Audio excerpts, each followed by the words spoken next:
dans 5 minutes, on va vous lire la motion qu'on va lui laisser. Alors bon, on n'a pas de porte-voix, mais Jean-François, un bel organe. Non. Donc,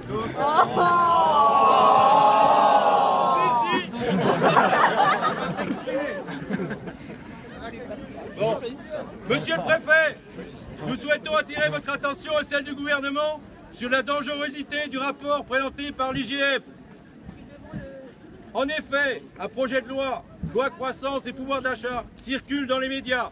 Issu de ce rapport à charge concernant la pharmacie française, ce rapport est basé sur des données obsolètes alors qu'il existe des rapports beaucoup plus sérieux faits par l'OCDE, la CE, concernant la pharmacie française, les prix pratiqués par celle-ci, parmi les moins chers d'Europe et que nous joignons à ce courrier. On lui a donné l'étude qui a été faite sur les pharmacies du Bas-Rhin comparée à celle de Kiel. Nous attirons d'une part votre attention bien au-delà de notre rôle de professionnel de santé pour parler de celui d'entrepreneur libéral de proximité.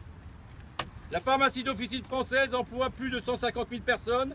Elle est un acteur de maintien non négligeable pour les emplois de proximité dans nos villes, nos villages, notre milieu urbain et rural. Emplois non délocalisables.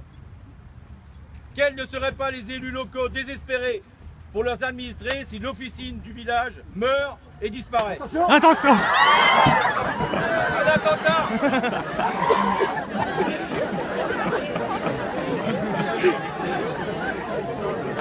Que fait la police? Que fait la police? Nos emplois sont tous des emplois qualifiés, avec des préparateurs diplômés, des pharmaciens universitaires, proches de la population et facilement accessibles par celle-ci. Il suffit de pousser la porte. Le pharmacien au rôle trop souvent méconnu, sauf lorsque malheureusement la maladie frappe justement à la porte de celle-ci. Quel intérêt de libéraliser le monopole de compétences? 23 000 officines indépendantes, déjà en concurrence entre elles et avec le médicament le moins cher d'Europe. Quelle est la logique? L'adoption du projet initié par Arnaud de Montebourg et poursuivi par Emmanuel Macron entraînerait la fermeture de pharmacies et surtout plus de 20 000 chômeurs. Pour le Haut-Rhin, un emploi supprimé par officine, ça fait 200 chômeurs. Ainsi que les suppressions de postes des commerciaux du secteur pharmaceutique, des chauffeurs-livreurs, des grossistes-répartiteurs et de tout un réseau d'emplois induits dépendants de notre profession. Pour relancer la croissance, il faudrait déréglementer la pharmacie.